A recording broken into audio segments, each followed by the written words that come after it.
Hi everyone, it's Chappie Peter from the Bully Outback Chapel in Central Western Queensland, Australia.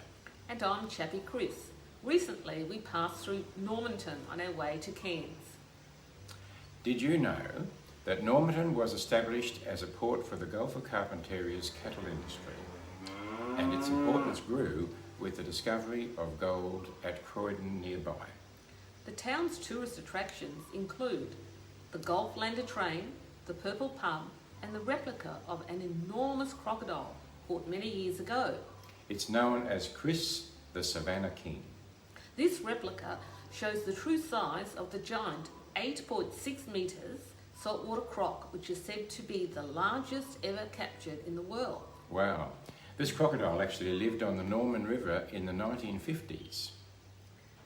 A croc that size would give you a nasty nip. Too right. Signs like this can be seen around many areas inhabited by crocodiles. These signs are almost taken for granted, and after a short glance and an amused chuckle, many disregard the very real warning. And some have found to their peril that it was not wise to ignore the signs and boundaries put in place. In the physical world, this has been proved over and over again. As in the physical world, there are consequences for disregarding the guidelines and boundaries set for our safety. So in the spiritual world, it should not be surprising that there are boundaries and guidelines set for our well-being also. Yes, and similarly, these can produce a chuckle and can be treated with careless nonchalance. Now that's a good word, Chris. And can be treated even with contempt, again to our peril, and this has been the case down through the ages. It does not come as any surprise then that people may listen with the same nonchalance and contempt when we read, "For all have sinned and fall short of the glory of God." A lot of us don't like that word sin, but just because we don't like it or don't like to hear it, doesn't mean it doesn't exist any more than we don't like the word cancer or rainy weather when we want to go fishing. Sadly, all of us have overstepped the boundaries and disregarded the guidelines as laid down by God in the Bible, our guidebook for living. Yes, and interestingly, there are great similarities between the guidelines for our physical well-being and the guidelines for our spiritual life. Indeed, the laws of the land have been traditionally based on the foundational principles for living laid down in our spiritual guidebook, including what we know as the 10 Commandments.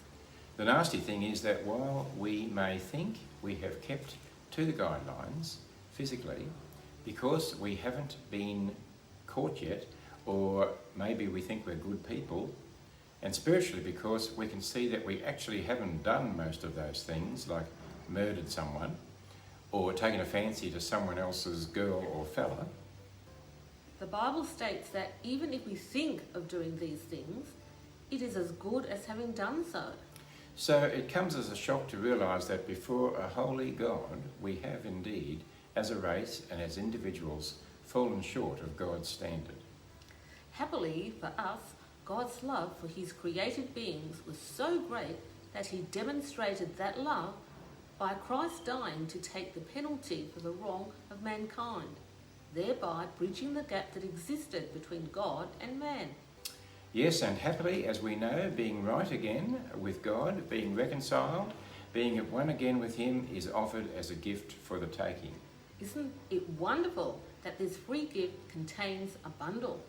Forgiveness, freedom from guilt, a good life now, the promise of a comforter and an advocate in this life, and the promise of a bright future which far exceeds our expectations in the next life, including, name them, Chappie Chris. No more sorrow, no more goodbyes, no more pain, reunited with loved ones, and escape from the ultimate penalty for those who disregard or reject the invitation to come on board. Yes, and now finally a prayer. Lord, thank you for your wonderful love in providing a rescue plan for me. I know I've fallen well short of your holy and right standard. I know that I need to be right with you and accept your gift. Please set me free from my guilt, bad habits and rebellion, and make me one of your children. Amen. Well, that's about all, folks. Be sure to read the crocodile warning signs and obey them as you would the road rules. That's right, and remember, when travelling in the outback, seek local advice about guidelines for survival. Such things as avoid flooded rivers, try not to drive at night due to kangaroos and fatigue, carry plenty of water, tell someone where you are going and when you expect to return. And make sure that you stick to your planned travel and don't go off somewhere else, but check in so that your family and friends know that you are safe. Be seeing you. Don't forget to stay tuned for a lighter note. God bless you. We'll see you next time.